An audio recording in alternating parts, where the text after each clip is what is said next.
My name is Hugh Bainbridge. I will be facilitating today's session, which is the second webinar on transforming scientific research into manager-friendly articles and output. Today, I'm really grateful that we have three fantastic presenters to share their expertise around bridging that sort of research practice divide. Margaret Easterbrook is joining us from the Conversation Australia and New Zealand. She has obviously fantastic background in speaking to attempts to build collaboration between researchers and journalists in terms of getting research-focused output out to mainstream audiences. I'm also really grateful that Carol Kulik has been able to join us today. She has extensive experience and interest in terms of bridging that research practice gap through a range of output, both journal and book, and a range of other things in terms of webinars that she's actively involved in. I'll allow each of the presenters to briefly talk about their own biography as they go through. But just initially, I'd like to welcome both of them and also Andrew Danens, who joins us through as a colleague at the University of New South Wales and has, I think, some wonderfully unique experience in terms of spanning across a range of manager-focused output. So in terms of the session today, I'm going to keep things relatively brief to start so that we can give the floor as quickly as possible to our three presenters. Margaret was going to lead us off for the first 15 minutes, and after each of those initial presenters present their content, we'll have about 10 minutes for a question and answer session directly related to that content, where I'm going to allow people to sort of jump in about things that they think are pertinent and they want some further clarification on. So that will take us through most of the session, and we'll have 10 minutes at the very end for any questions that weren't covered and things that have sort of come up along the way. And with that, I'm going to pass on to Margaret, and the floor is yours. Okay. Well, I've been at the Conversation for 2 years, and while I did know something about it before I joined, of course, I have discovered just what an amazing operation it is, and what huge opportunities it provides for not just getting academic research that wouldn't otherwise be published to a broader audience, not just getting that out into the broader community, but also giving readers who otherwise may not get access to this sort of information an opportunity to read up on an amazing variety of topics. So what we are and what we do is we're an independent, not-for-profit organisation. All our content is written by academics, and these all have to be affiliated with a university. We have, I think, 30 member universities across Australia and New Zealand, and the academics work closely with journalists, the journalists who commission the pieces or who accept the pitches. The interesting thing, and I worked at The Age for many years, and I was opinion editor at The Age, and when I was doing that, I would commission a piece, someone would file a piece, and then I would effectively take it, unless I'd rework it and add information and cut information from it if it was too long and write the headline, etc. But it only went back to the academic or the writer if I made major changes.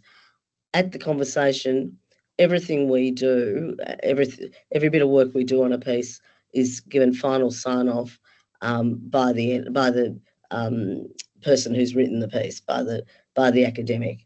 And that's to ensure, because I wouldn't pretend to be a scientist of any kind, and so it's to ensure that we haven't misinterpreted your work. And we try to simplify it, and I'd strongly avoid saying dumb down, but we try to simplify it and make it accessible to others. And in doing that, we don't want to inaccurately portray what you've set about to achieve.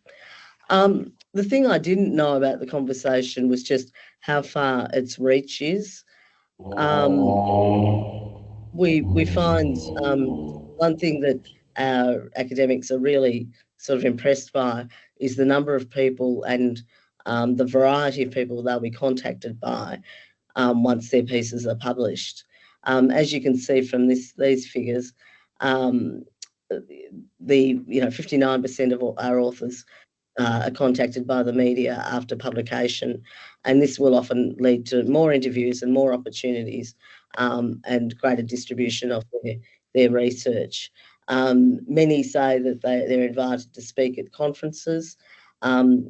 Several, or not several, a few have been invited to contribute submissions to Parliament when their work has been relevant in particular areas.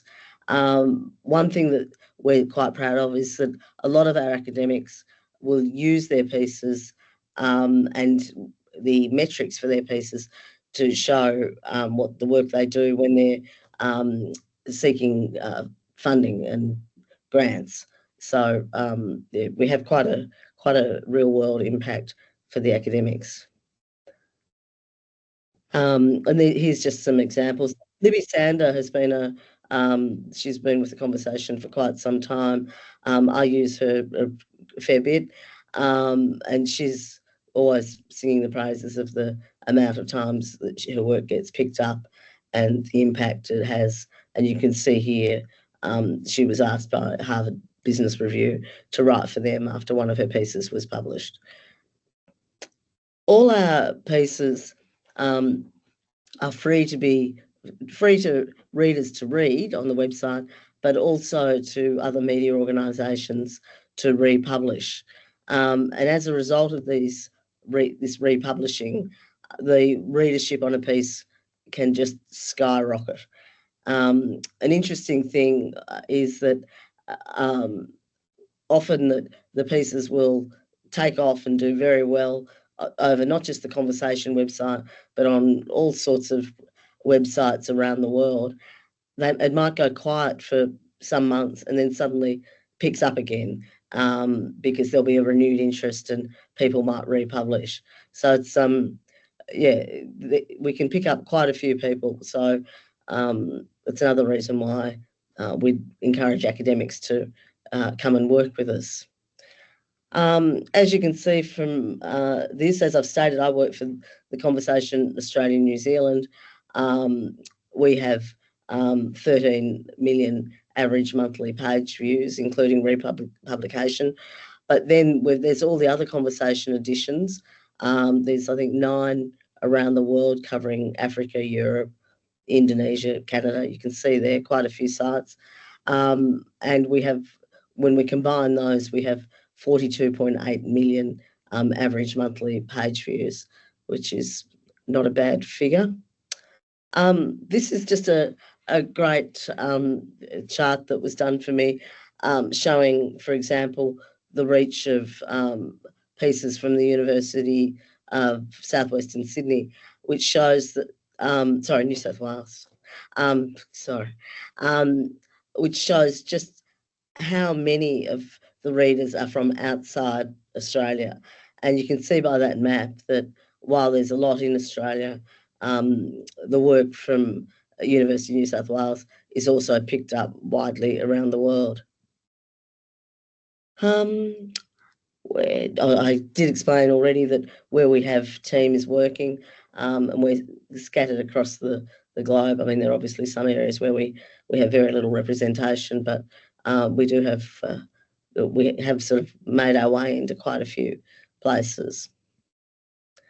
If you write for the Conversation, your university and you are able to access your metrics on a dashboard that is assigned to you, and it shows exactly where the piece has been picked up, which countries has the most readers, how it's performing. You can actually see it in real time, which is sometimes a bit exciting. You can see the numbers ticking over, especially if it's a hot breaking news story. So you can actually get an idea of the interest in your story.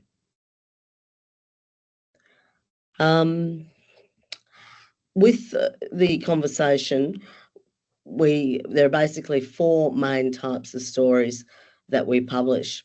There are the timely breaking news, what we call breaking news pieces, and these, for example, will be this week alone we've had the escalation of attacks in Iran and Israel, and our foreign editor has been working crazy hours trying to update the site regularly with the latest news. And this means that academics have been on deck working with him to analyse the latest news and current affairs. So these timely stories you would sum them up as being breaking news stories. Then there's the new research, which is often tied to a journal article. Now, these are the pieces, and we get some fabulous information through these. These are the pieces that we may not otherwise, or readers may not otherwise get access to unless they subscribe to a particular journal, which usually means that they're an academic or closely related in a particular field. By getting notified by academics about new research that they have coming up, it's fantastic that we can then work with them on the research and turn that into a highly consumable, accessible piece. Once again, I stress we don't dumb down. We just try to make pieces more accessible by removing the industry jargon and explaining concepts, etc. Then we have those timeless pieces, the mythbusters, as we call them. And these, some of the best ones of these come from a section we've got called Curious Kids. And kids will ask all sorts of questions. They'll send them in, and you can see there's one here, is there anything hotter than the sun?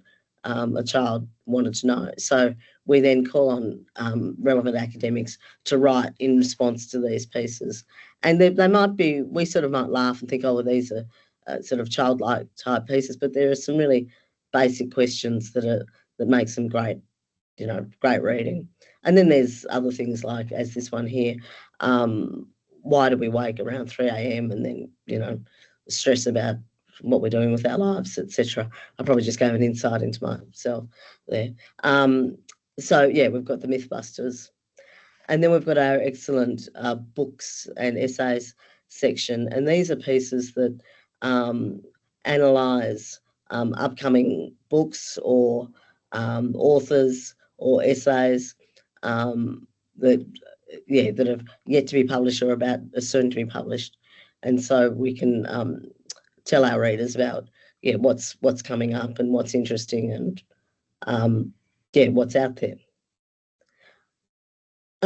With our writers, not everyone can write for us. You need to be an academic, and that includes researchers and PhD candidates, and you need to be from an affiliated institution writing in your area of expertise. When you sign up to become a conversation author, we ask for all these questions and we seek all this information about what your qualifications are, what your particular areas of study and interest are, and what you're most likely to write on. So we're basically trying to ensure that we've got experts writing on the subjects that we're publishing about. We try to get as diverse a range of academics as possible. A bit of a weakness at the moment is our Indigenous number of Indigenous authors. We have some, but not many. And being in the business and economics field, I can tell you it's very hard I've found it very hard to find Indigenous authors. That said, there are other areas that have, a reasonable representation. Now, how we find authors, apart from building relationships and going out to the universities, etc., we each morning, as editors, we contribute to a list that is sent out to all the universities, the member universities, at 10 o'clock, and this goes to their media offices. And it'll be a list of all the requests Like, I might say something for business, seeking, it might be like I might be wanting it for that day or for later in the week. And so I indicate when the deadline is, but I might say something like seeking a expert in finance/accounting to write about what the tax office will be looking for this year in your tax return, that sort of thing. And then we usually get, it varies. Sometimes you'll get quite a few responses, and then other times very, hardly any. We also contact the media teams directly if there's someone or something in particular that we're not sure who it might appeal to and who might be relevant. So that's how we find our writers. And of course, we receive a huge number of pitches, and these are sent in by authors who have an issue that they want to write about, that they think we'll be interested in working with them on. And we have sort of guidelines that you need to fill out a form on explaining, the value of the research, whether or not there are any conflicts of interest, what you expect the key findings will be. It's a summary for us, and each day we go through the pitches and decide. We obviously can't accept all of them because there are usually quite a few, but we also try to get a good mix. And sometimes we'll be swamped with daily news, and so there'll be a pitch that might be a bit longer term, and so I'll ring the author and say, look, I can't do this week, I just haven't got the capacity, but if you're not offering it elsewhere, I'd love to do it for the conversation next week with you. So that's how we get our stories. On the Conversation website, there's a guide for new authors, which is a really good how-to guide, what we expect in A, the pitch, and B, the piece that you ultimately write. With the story, I've sort of explained this, but I'll just tell you quickly. An academic will pitch an idea, or we will contact an academic or a university directly to get them to write. If we've worked out what the piece is, we're happy with that, we'll usually agree to about 800 words. The academic then writes the piece and files their draft. One of the first things that everyone must do is fill out their, what are they called? Not conflicts of interest. It's basically just to check whether you've got any, your disclosures, to work out whether there are any potential conflicts of interest. And then as an editor, I'll sit down and go through the piece and write in questions in bold and find images, rework paragraphs. Sometimes there'll be a complete rewrite, and that's always done with the academic. Other times there's very little work that's needed to be done, or other times just mid-level amount of editing. But we do it together, and it's all done in agreement. The editors write the headlines, but the academics need to approve them. And then the piece goes back and forward between us until we're both sides are happy with the final work. Pardon me. This is what I was trying to explain. The disclosures is vital, and we expect all authors. In fact, unless this box is filled out, the piece won't actually publish. We can't publish it. So it's really important that everyone fills out their disclosures, because we want to protect our independence and make sure that everything is above board and there's no vested interests. So that's why we're adamant about filling out the disclosures as soon as you receive the form to write the article. One thing that I would recommend that you do is sign up to our newsletters. They're all free, and they give you a great insight into the cross-section of stories that we produce each day. And you'll see just from the screen here the number of different newsletters that we have. The Books and Ideas is hugely popular. It has a big readership. But then again, so is the Daily, which is published weekdays and Saturday. Another thing that the conversation does is we provide pitching and writing masterclasses. There's a handful of senior editors who go out to the universities, or they do this online, and do these sort of individually tailored 4-hour workshops, and they're extremely good, and the feedback we get from them is amazing. The people just who haven't previously written or been reluctant to, saying that they learned so much from joining the masterclasses. And that's all I have from my presentation. So yes, if you've got any questions, please feel free to ask. I was so happy to be invited to be part of this panel, because this idea of making our research more accessible to a wider audience is something I feel so strongly about. Earlier in my career, I made a really conscious decision that I was going to be very brave, that I was going to stick my neck out, and I was going to experiment with different kinds of strategies for trying to get research into the hands of people who could use it. And I think I'm a really good example of the idea that practice builds skills. I'm better now than I was. I'm learning things as I go along. And my goal in the time that I have with you is to try and show you some tools that have made a really big difference for me in trying to do this kind of translation and dissemination. So I really liked the language that this webinar series used about what is a manager-friendly article. And I thought a good place for us to start is just to make a distinction between, well, what's the difference between the traditional academic articles that we write and this idea of a manager-friendly article?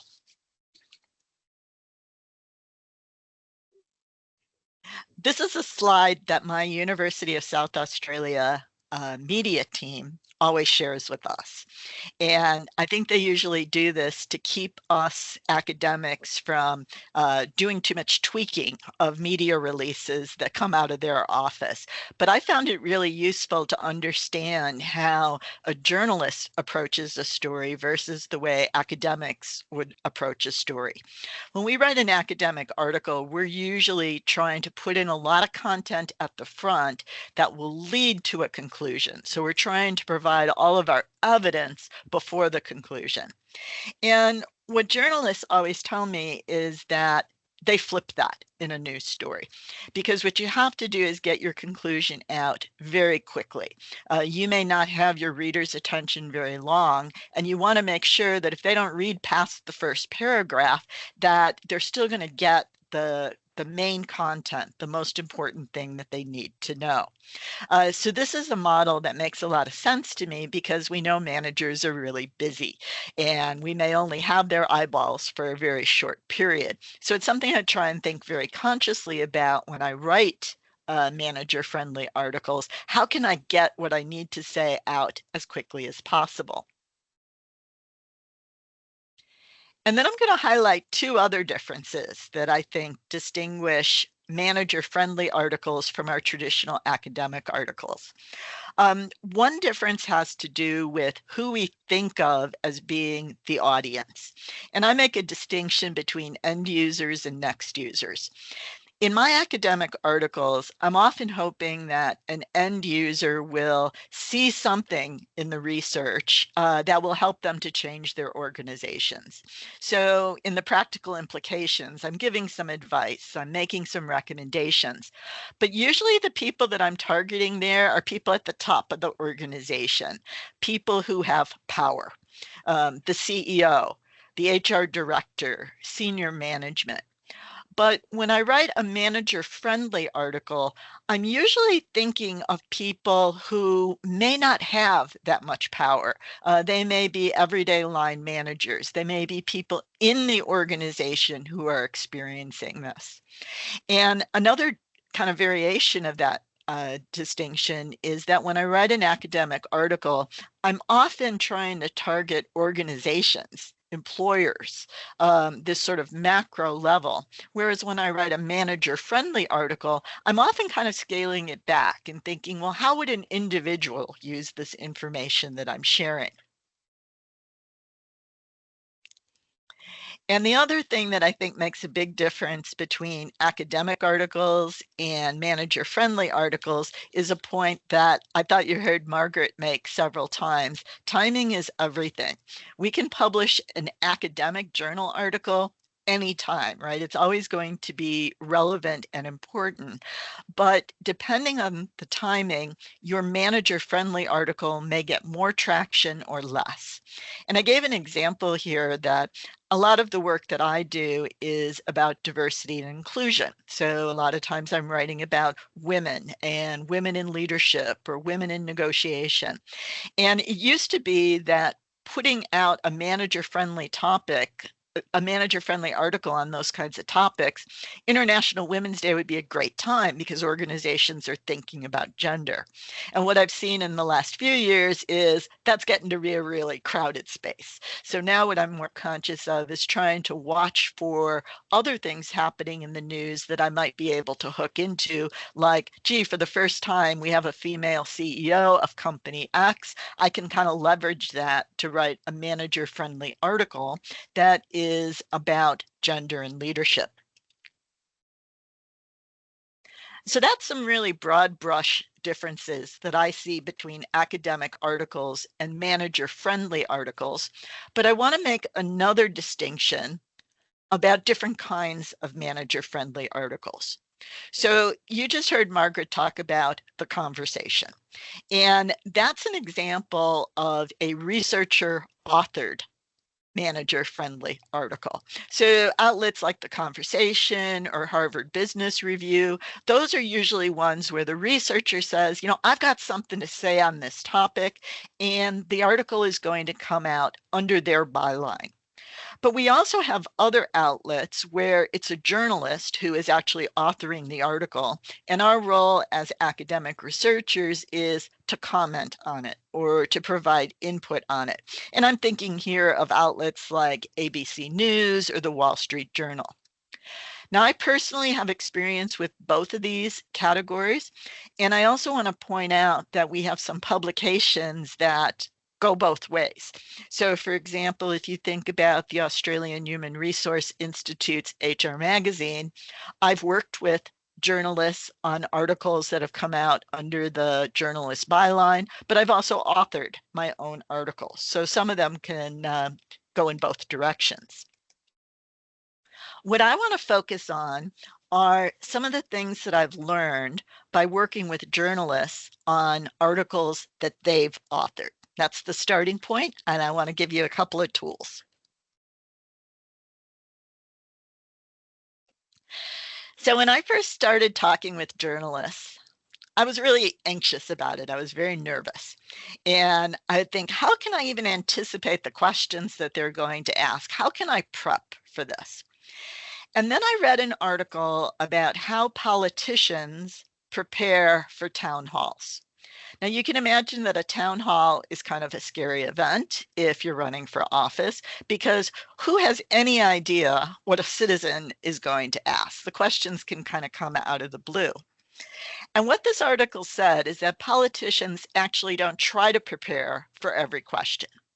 What they do prepare is 3 to 5 buckets of points that they think are important to make. So if you're a politician, you're running on a particular platform, and you might have a position on the economy, you have a position on international relations, you've got a position on education. And they prepare those. And then when they go into the town hall, when they hear a question, they say, can I connect this question to one of my buckets? I found this a really useful way of thinking about conversations with journalists. Now, when I go in to have a conversation with a journalist, let's say a journalist says, I want to talk to you about paid transparency. I think, well, what are the 5 key points that I'd like to make about pay transparency? What do I know about pay transparency that I think other people need to know? And this really helps me because I'm just trying to keep 5 things in mind, and we can still have a very natural conversational flow between the two of us, but I'm still pretty confident that my points are going to get made in the conversation. The other thing that I really like about this 5 bucket strategy is at the end of the conversation with the journalist, I can look over my list of 5 key points that I wanted to make. And if something didn't get on the table, I'm able to say, hey, can I tell you something else before we end the conversation? And usually that bucket has to do with how this strategy is going to backfire or what the downside might be or some kind of nuance that research can really make a strong contribution to the article. The other thing that I wanted to bring to your attention, and this is something that surprised me, is that when I started working with journalists on manager-friendly articles that they were writing, I was surprised how many times I talked to the journalist. So, for example, I recently was contacted by HR director to talk about some things that are going on in employee recruiting. And the journalist sent me an email. Ooh, yeah, I know something about recruiting. Here are some things I could talk about. And I hammered out an email. Then they made an appointment with me, but that first appointment was an editorial meeting. It wasn't a formal interview. It wasn't even recorded. And it wasn't even until the very third contact that we actually had an interview that was recorded. Now, the first few times that this happened, my reaction was, oh, maybe I didn't give them enough information the first time, or maybe they want to take it in another direction. So I try and pour more and more content into the conversation. And one of the things I've learned over time is that not only is it okay to be repetitive across those contacts, it's actually a good thing because you're becoming more clear about the buckets of contributions that you can make, and you and the journalist are developing a better understanding of what the shape and the scope of the article is going to have.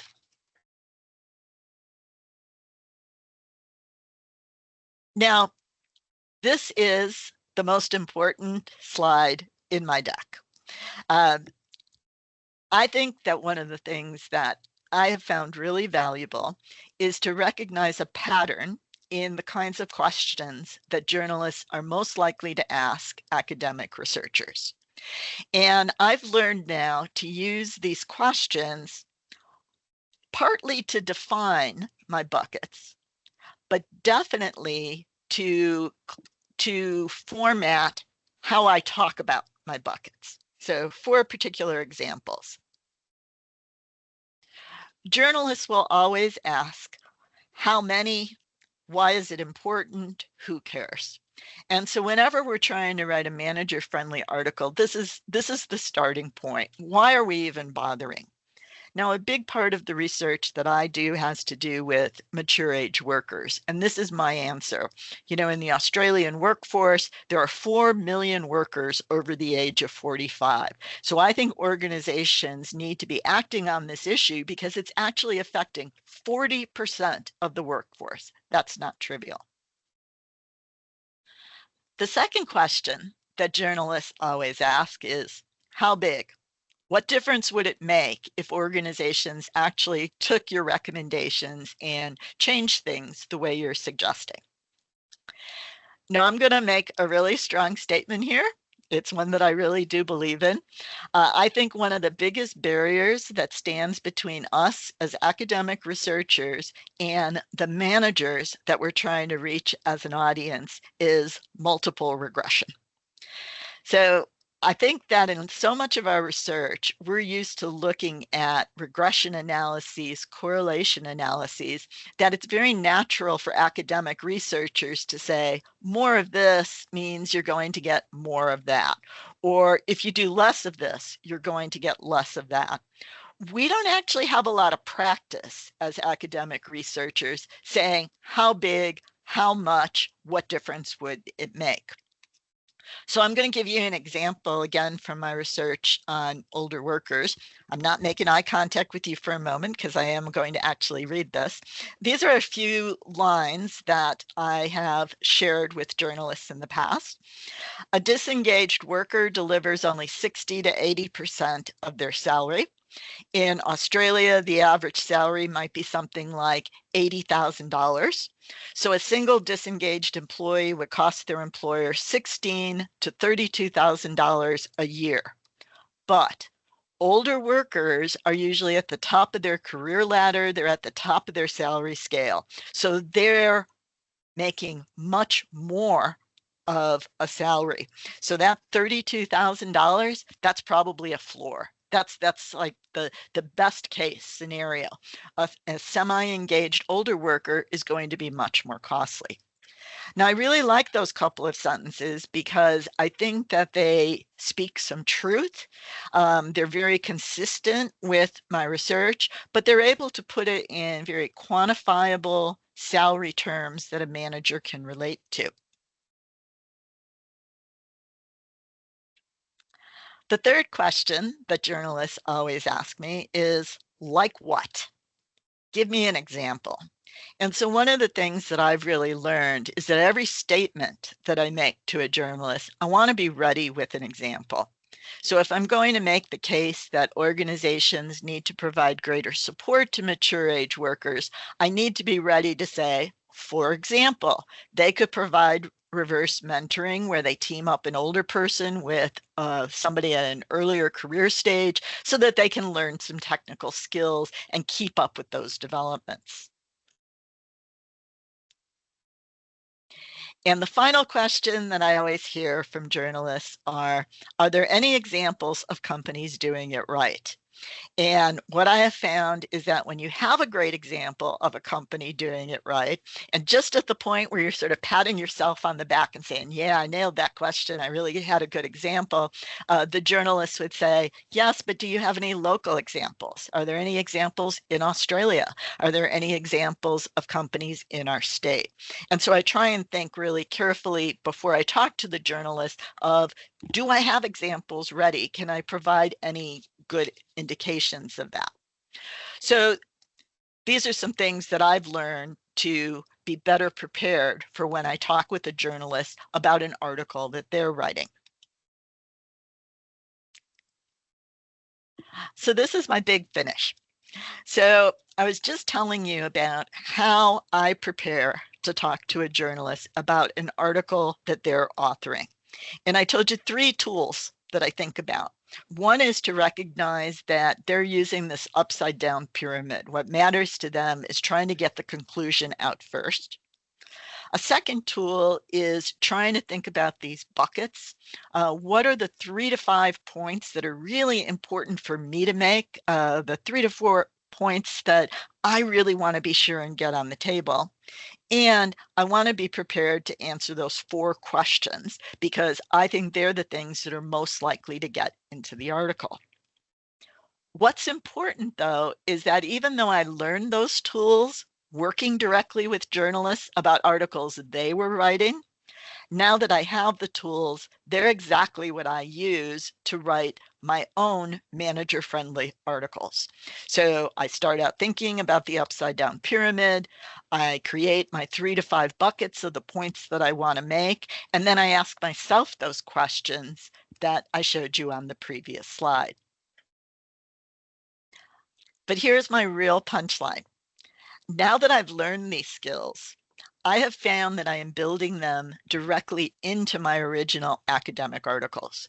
You know, when I was first learning how to do scholarly work, when I was in graduate school and in my early career days, I always thought of the academic article as the thing you write first, and then you write these spin-off articles for managerial audiences. But now that I have these skills, I find that when I write an academic article, the abstract, the introduction, the practical implications are more likely to display some of the things I was just talking about. And so the original article becomes more manager friendly. what I think is really important about that for our discussion today is if you build those things into the original academic article, you can be much faster, much more agile. So when there's an opportunity to write a managerial focused article from it, you've already got the bits and pieces. You don't have to try to collect them or build them from scratch. And the last thing I'm going to show you is I've recently published a book, Human Resources for the Non-HR Manager, and it's all about trying to get the latest research on about human resources into the hands of line managers who otherwise wouldn't read it. And as part of that project, we developed this website, nonhrmanager.com.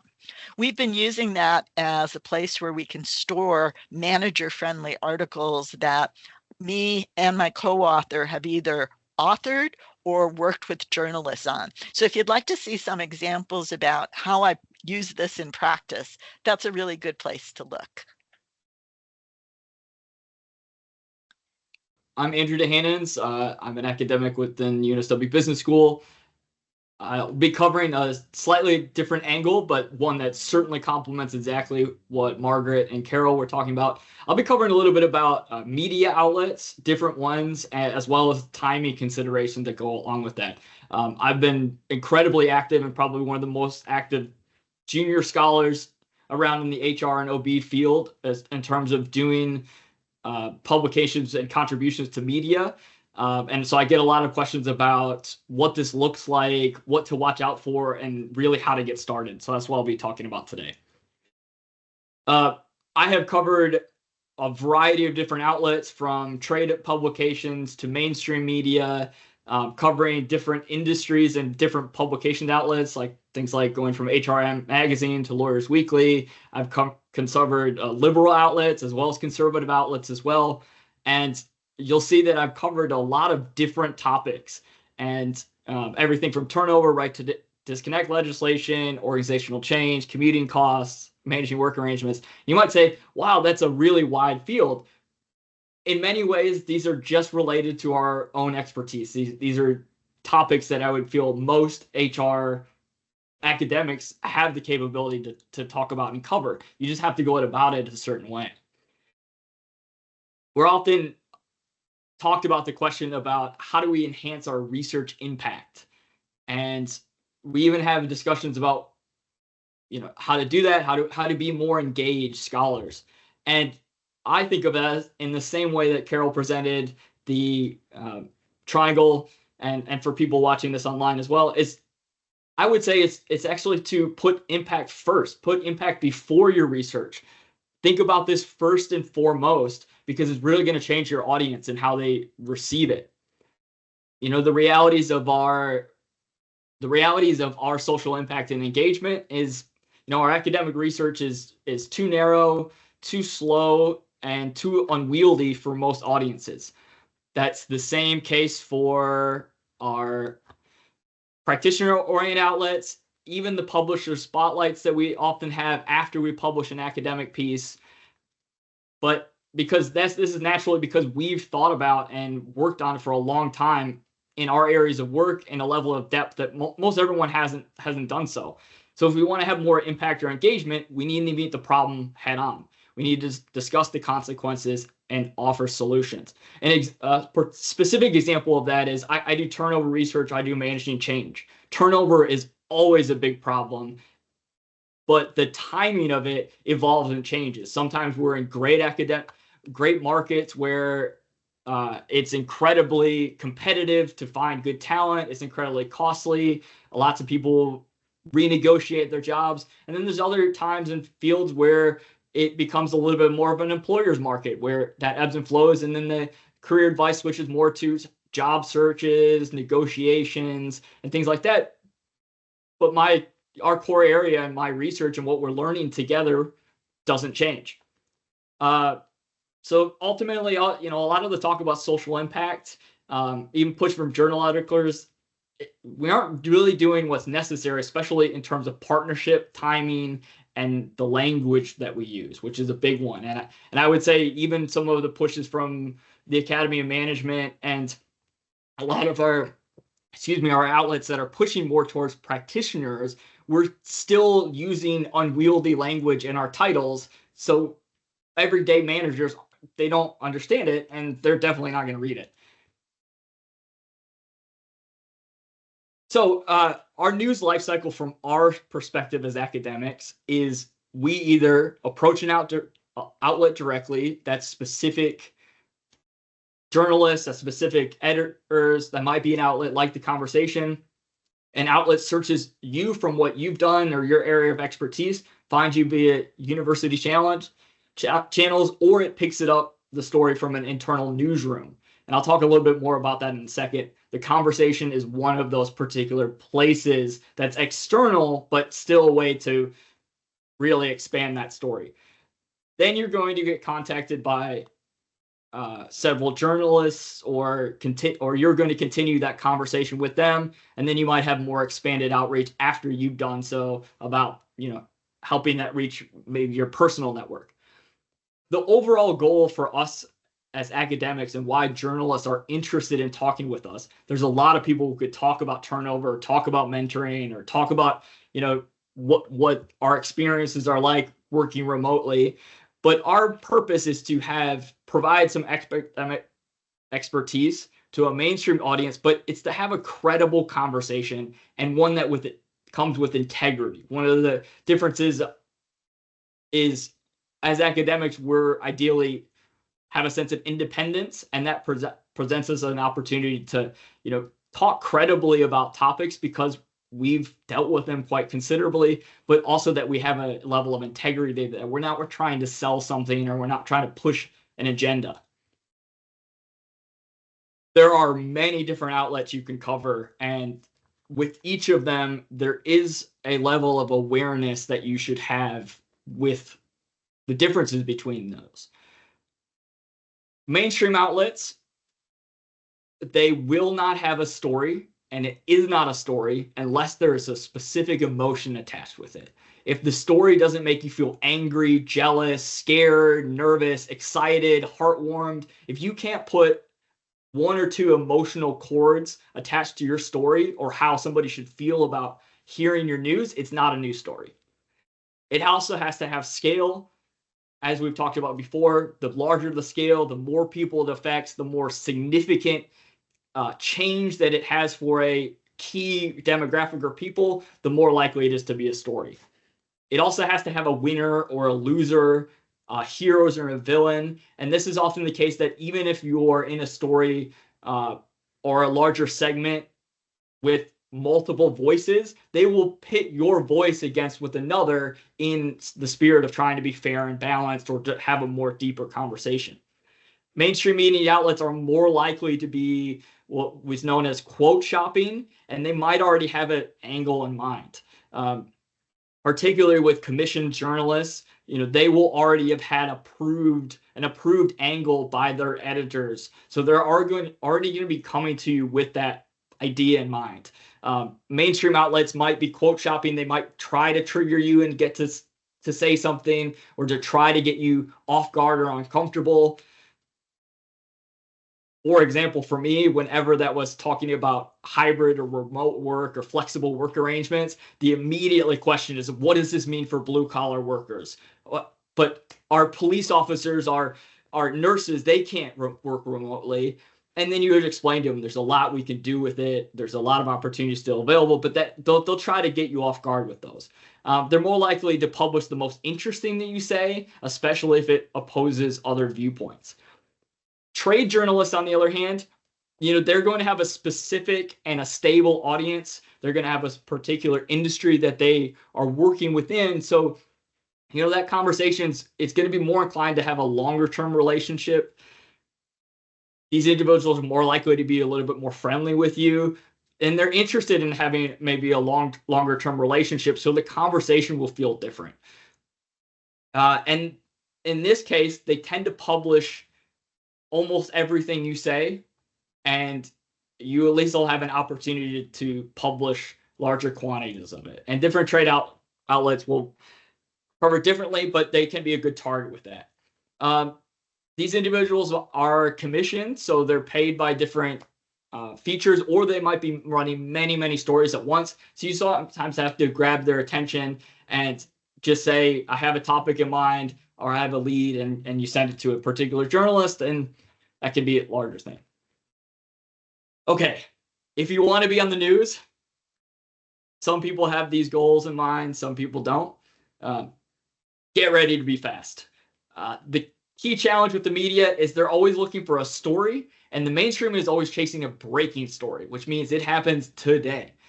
And you can be targeted about that. Carol has previously talked about, the idea of targeting women's agenda or Women's Day or an international day or event. That's typically going to be fresh on the mind. It can be also quite competitive.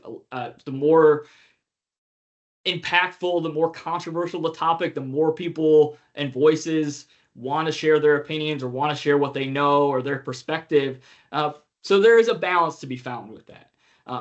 But realize that if you want to be in the news, you have to be mentally prepared for that you might be at 3 p.m. getting ready to go to a meeting, and you might be contacted by a major news organization, and it might be something breaking, and it means you need to drop everything you do, suit up, run to the event, and do your interview, and 2 hours later, you're on the nightly news. And so this is what this looks like typically in these experiences. Even if you publish in a newsroom story, it might be the fact that you wake up to news articles and your whole day is going to be different purely because you're going to those audiences. The timing is a huge consideration. It's literally a matter of hours. You realize that your time with the journalist or producer is going to probably be between 10 and 15 minutes. And your time on the news is probably going to be either 2 to 3 minutes, or if it's part of a larger clip, 10 to 15 seconds. So you really need to be very careful and considerate about what is your core message, and can I do that in 10 seconds? Quick answers about different perspectives about what things look like, where to go. Obviously, I've had a diversity of experiences, and not all of these experiences are going to be the right fit for you or maybe for others. And you might have different goals for what you want to do. Based on my experiences, I'd like to just share some quick answers about what I would recommend different things. If you want to have more voice or time or a longer conversation, and perhaps in my view, the friendliest people to work with, go on radio. Particularly the regional outlets, they're always looking to have a conversation about things, and they're really great people to talk to. They're very normal. They're used to talking with a lot of different audiences and really have that diversity of experience. So if you want to have a longer conversation, radio is your best place to do it. Unfortunately, it's also the least likely to be preserved long term, and it's most likely to disappear after you have that conversation. If you're looking for your 12 seconds of fame and make the nightly news, timing is everything. Timing is key. And you have to time a story or a report being released. And there's different ways to do that. But when those are released, you might be able to have your opportunity there.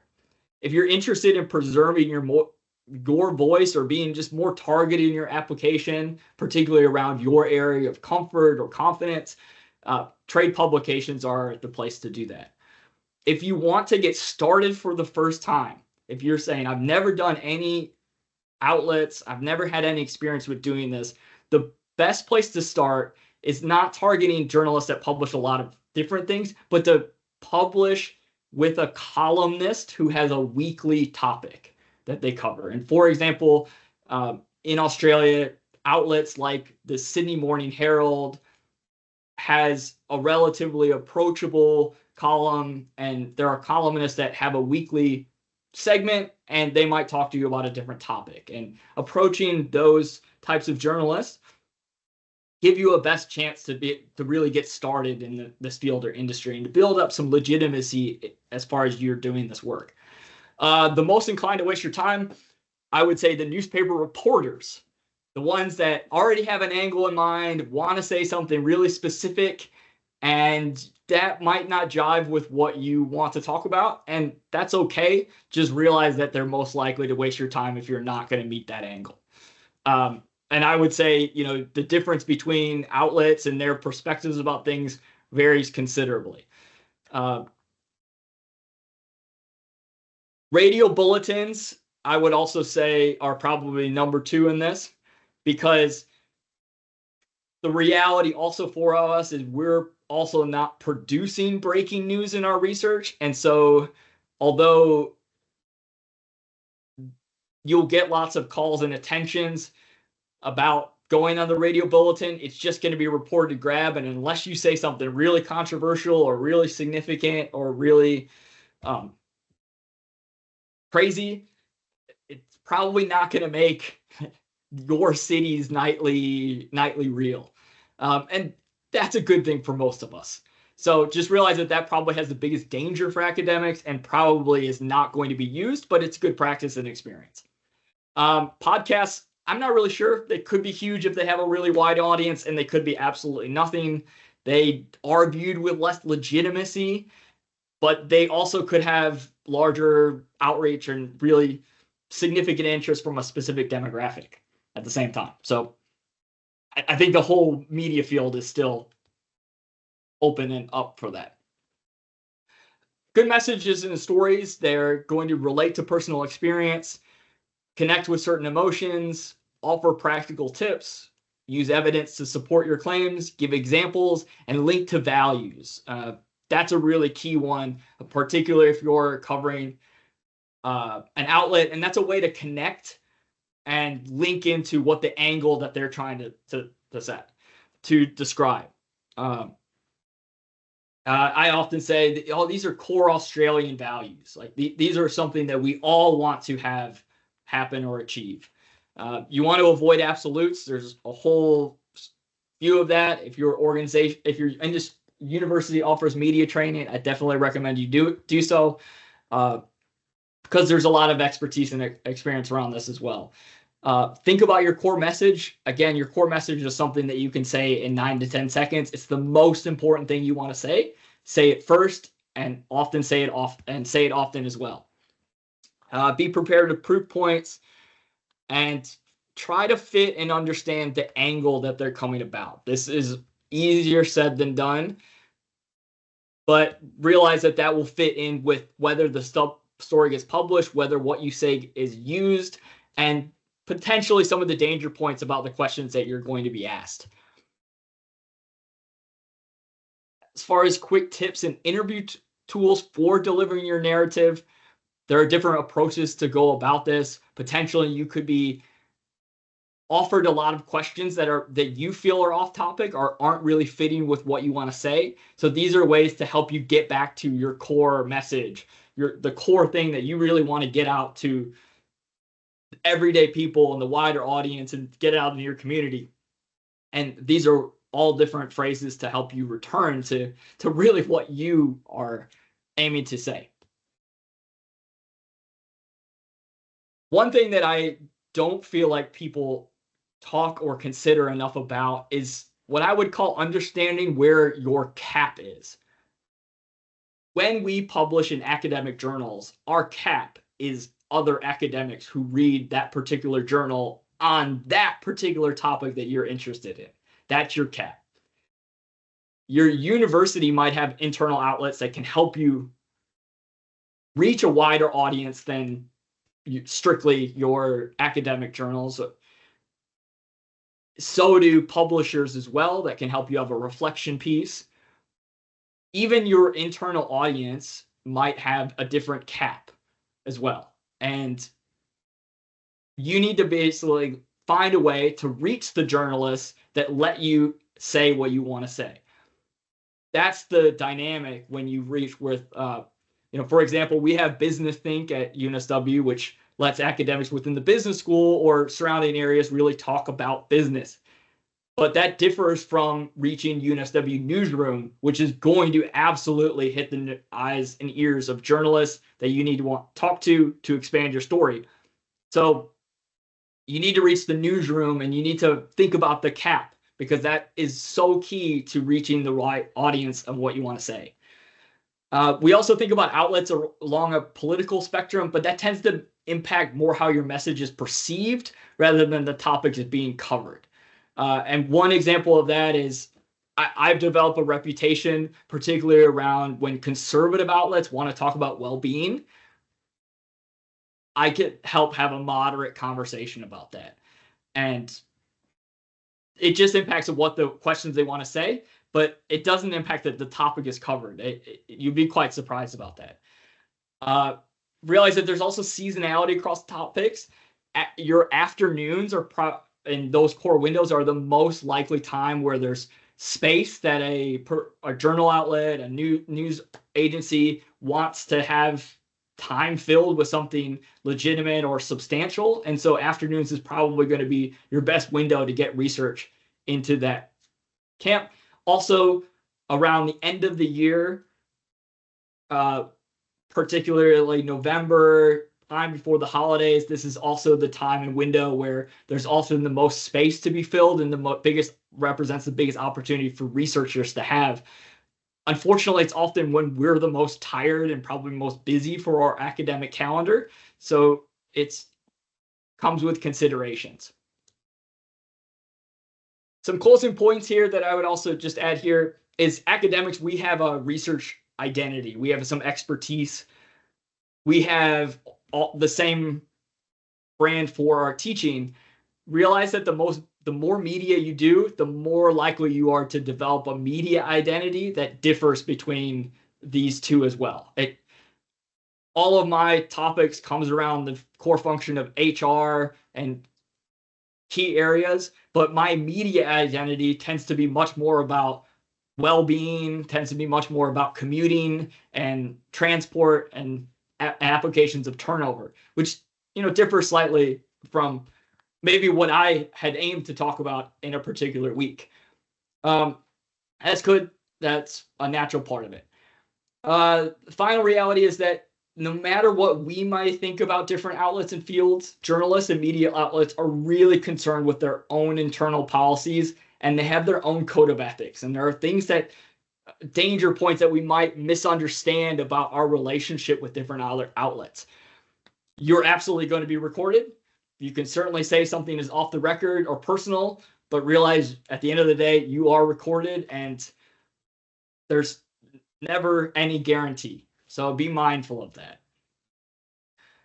The story has probably already been approved or given space before you even have the conversation with them. So if you want to have the most impact, you really need to consider about where their space or journalists are concerned. And me, being as a younger academic, sometimes I talk with equally journalists who might have the same needs and concerns as me, but their editor is the one that's approved that article. So there's only some certain things that we can talk about. There's rarely time. Again, outlets are really concerned about their code of ethics, about selling things, but also there's just no time to really make that push or that sell. So focus about what you want to talk about, and you can do the selling after you've published the piece and share it in your own personal networks.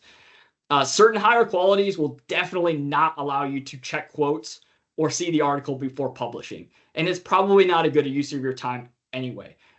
Key example of that is Australian Financial Review, which is considered in very high regard within Australia. It's the equivalent of maybe the Wall Street Journal would be the best analogy to that. They're not going to let you see quotes or things like that. It's a part of their journalist and integrity to do so. The journalist will probably tell you if that's their policy. And as many times as I've done this, and as many times that I've encouraged it, I've never had a journalist actually send me the article before it's published. Maybe people have better luck with that. You have to ask, they're just too busy. Their journalists these days are covering too many topics and so much going on their plates, just like we are. And you'll just keep an eye on it. Once it's published, you'll be interested to see how the story echoes. And that is linking back to an outlet like The Conversation. That's the whole purpose of that. Conversation Newsroom is to create these bigger echoes. It's your link to this wider audience. And when you publish in these types of articles, because of the republishing agreements, you will see your story being echoed and repeated across many outlets and many journalists that you've actually never spoken to.